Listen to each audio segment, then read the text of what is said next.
The new ambassador of Afghanistan is part of an ongoing drive to build friendly relations with country's Taliban authorities, which seized power as the United States troops withdrew from the country in 2021. The decision will be an example for others, Afghan Foreign Minister Amir Muttaqi said in a video posted on social media about a meeting with Dmitry Zhirnov, the Russian ambassador to Kabul. هم د روسیې فدراسیون د محترم رهبرۍ نه مننه کوم چې یو داسې اقدام یې وکړو چې هم د نورو دپاره مثال سي او هم خپله د روسیې او د افغانستان تر مابین د اړیکو د پراختیا دپاره ټول خنډونه له منځه یوسي. مننه، خدای دې وکړي چې په راتلونکي کې هم ښې لاسته راوړنې ولرو. روسیې فدراسیون تر مابین اړیکې نورې هم پراخې سي او ښې لاسته راوړنې به ولرو. Washington is keeping a close watch on this newfound bonhomie between Kabul and Moscow. The United States has frozen billions in Afghanistan's central bank assets and enforced sanctions on some senior leaders in the Taliban. Moscow, on the other hand, has been taking calibrated steps to normalize relations with Taliban authorities since the group seized power in August 2021, when US forces supporting Afghanistan's internationally recognized government pulled out. Now, let me just introduce my guest to you. The story is long, and I'll take you through the entire sequence. I'm joined by Ambassador Deepak Vora. Thank you, sir, for joining me. And I'm also joined by Professor Sanjay Pandey, Center for Russian and Central Asian Studies, JNU. Ambassador Vora, my question to you is very simple. What is its implication for India when Russia does this, sir? Well, thank you very much. I'm very pleased and honored, sir, delighted to be on your channel. I learn a lot from you. I just heard you talking to some of our military people. And then you have Professor Saab, whose knowledge is much greater than mine. Now, my claim to fame, Professor Saab, is that my father was a Pathan from Ghazni in Afghanistan. So I have an emotional connect with that country, which was, of course, hundreds of years ago. Sir, let me put it to you like this. Ambassador, can I tell you one thing? In 2003, I traveled from Kabul to Ghazni. Thank you very much. So you visited my home. Had you told me, I would have asked you to go see our By home. road, sir. I've done that. Yes, home. Sir, you know, your channel is outstanding, and you yourself. Now, you are telling us what has happened. And Professor Saab will probably explain to you how it has happened. Our training is to understand why it has happened. Let me tell you that why would Russia want to recognize the Taliban, Afghanistan? You have to recognize a country. You can't keep them out for 1,000 years. Why would they do it now? My personal feeling, and I've looked at the statement issued, I speak Russian, issued by the foreign ministry in Moscow. And they've said that, you know, it'll help us to cooperate in combating drug trafficking, terrorism, and then we'll help them develop in this, that, and the other. The significant part is drug trafficking and terrorism. And that message is not intended for me. It's intended for Afghanistan, also known as Pakistan. But they have been using this their military has been using Afghan soil to grow whatever they grow and then sell it in the open market, ship it across illegally, smuggle it, and earn money. So this is the first thing, because the relationships at this point of time between official Kabul and Pakistan government is lower than a dry lake, and there's absolutely no relationship. The Afghans hate Pakistan. No self-respecting Afghan would want to be a colony, as the Pakistanis have tried to do. So I believe that the Russians have made it very clear, the message to Pakistan, that you're getting into bed with the United States. Your fool marshal goes there and has some kind of rubbish White House lunch with somebody over there. So you want to do that? See what I can do to you.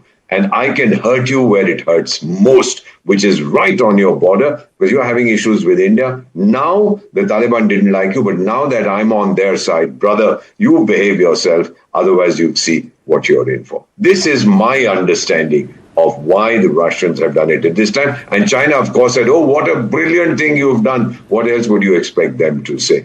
Technically, the Russians, you know, they're a little diffident about Islam because of the Chechen issue and so on. When I was in that area, the post-Soviet space, the Chechen thing was very hot. The Chinese, of course, cordially detest Islam. You know what they're doing to the Uyghurs. But they're also now beginning to understand that Afghanistan, the Taliban is here to stay. Nobody is going to come and beat them up and throw them out. So therefore, might as well deal with them. And if in the bargain, we get Pakistan as a prize that they learn to behave themselves. Well, happy birthday, everybody. That is my understanding. As a semi-Pathan, I rest my case. Professor Sanjay Pandey, your opening comments? Well, this is something which was in the making. It didn't come as a big surprise, maybe a small one, maybe, because Russia never closed its embassy in Kabul, even after the Taliban took over in 2021. And since then, there has been a slow build-up of relationship between the two countries. I totally agree with Ambassador Bohra that the regional situation, Afghanistan's ties with Pakistan, Russia's concerns about export of drugs, maybe other small arms, the threat that Afghanistan may pose to Central Asian countries, which are Russia's near abroad. Russia would like to have good relations with Taliban so that they don't disturb Tajikistan or other countries of Central Asia. So all these are concerns that might have weighed in the mind of Russians. And of course, they have been trying to tell the US that whatever you are doing, the rest of the world is not necessarily in agreement with you, whether it is Iran, whether it is now we know Afghanistan, or even Israel and Gaza. The Russians have taken their own independent position. So I would say this is something which has been in the making. We should not be surprised by it. And many other neighbors of Afghanistan, for example, Uzbekistan, Kazakhstan, Turkmenistan, they all have kept their embassies open in Kabul. Even India, as you all of us know, has made a slow but steady start in normalizing relations without actually formally recognizing the regime. Of course, our foreign secretary met with Muttaqi, the acting foreign minister of Afghanistan, Taliban representative in Dubai. So it is something which is an acknowledgement of the situation on the ground. Russia recognizes, so does India, that Taliban are going to stay here and they have to deal with them. In case they have interest or concerns vis-a-vis Afghanistan, then Taliban has to be dealt with. You know, the bigger question is that India also needs to deal with Afghanistan because we also share our border, Wakhan Tract.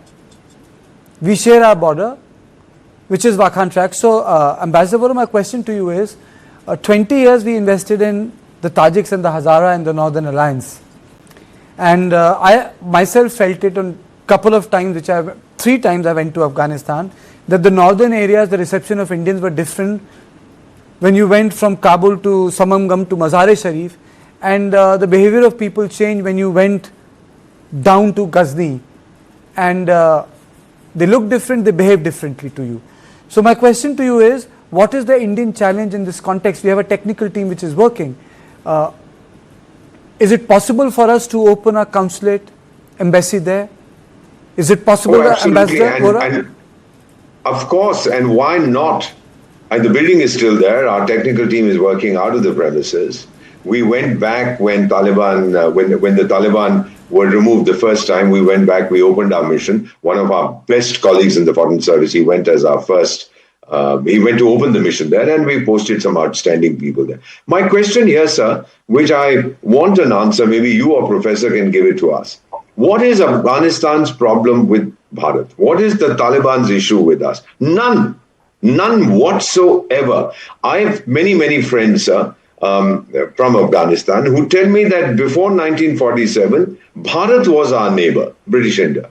Where did this rat come between the two of us? You know, they had opposed the admission of Pakistan to the United Nations. The first India Independence League, I think 1915-16, was opened in Kabul. The Amir of Kabul funded it. And then, of course, after the First World War ended, it was shut down. They don't have an issue with us. My childhood, I remember, I don't know if Professor remembers, the Kabuliwala was an icon for us, sir. he used to come with all his pista, badam and everything. So we've never had an issue with them. And geopolitically, that's the modern term that we use. Why should I have anything to do? Why should I be angry with the Taliban? The West is angry because you are not treating the women well. All right, let's see how we can modify, if we can, that behavior. Of course, we respect our women, but let's see, that is their system. I'm not the guardian of the world's morality. I am here. Sir Bob Dylan, when I was going in college in the 60s, you remember his song, The Times They Are A-Changing? Well, the times they are a-changing, as Professor Saab pointed out so brilliantly, that the equations are changing now.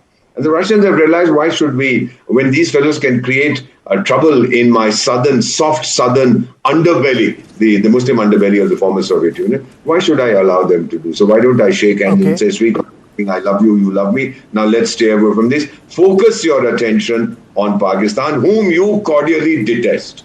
They've been bombing each other, they've been fighting, etc. What you rightly, when you travel through that, you notice the change in attitude. So in these days, I must assure you, sir, my friends tell me, I mean, Bharat is loved. We are regarded. We didn't pull out.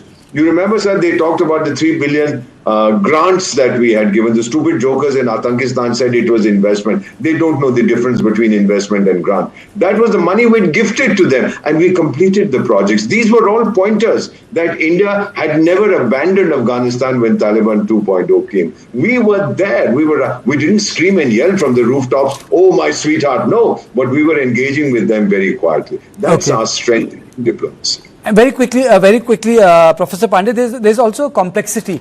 Last time it was Pakistan and ISI and Taliban which was running the government. But if you look at the composition of the ruling elite, you have Haqqani network, you have Taliban, then the parts of areas with ISIS, Khorasan, and then you don't know in which areas, whether it's the Quetta Shura or Kandahar Shura, which is calling the shot. So today the arrangement of the power structure is slightly more complex than Taliban 1. Definitely. In fact, there are many other differences between Taliban 1 and Taliban 2. And most importantly, even Taliban 1, which was supposed to be closely allied to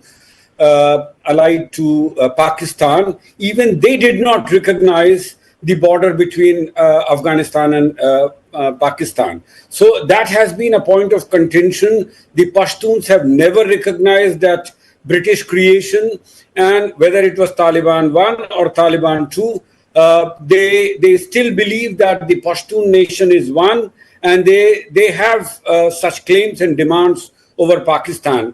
As you very rightly pointed out, this Taliban regime is maybe their treatment of women is not something which can be accepted, but nevertheless they are more inclusive. They have taken care to include other communities. You were talking about the connections between Central Asia and Afghanistan. Don't forget that nearly 40% of Afghanistan's population consists of ethnically Tajik, Uzbek and Turkmen people. There are almost as many Tajiks in Tajikistan as there are in Afghanistan, about 10 million. And similarly, there are 3 million Uzbeks. There are nearly 1 million Turkmens, which makes the situation very complex. The Taliban recognizes this complexity, and very soon, I'm afraid, the Central Asian countries will follow suit. Taking a cue from Russia, they are likely to recognize the government. They already have their embassies open there. So it's a very complex regional situation. The ethnic complexities of Afghanistan only makes the things, I wouldn't say murkier, but Professor more Pandey, nuanced. thank you. I've really run short of time. Thank you, both of you, for such a riveting conversation. Thank you. So this was all I had on point 2, that there will be an implication of Russia formally acknowledging Taliban's government, because we share border with Afghanistan. And before the Pakistan was born, there was only Bharat, as very rightly pointed out by Ambassador Deepak Bora. There was only Afghanistan and Bharat. There was no Pakistan before 1947. So this was on point 2. In on point 3, we will look at why Congress Padman campaign in Bihar has stirred up a controversy. After a short break.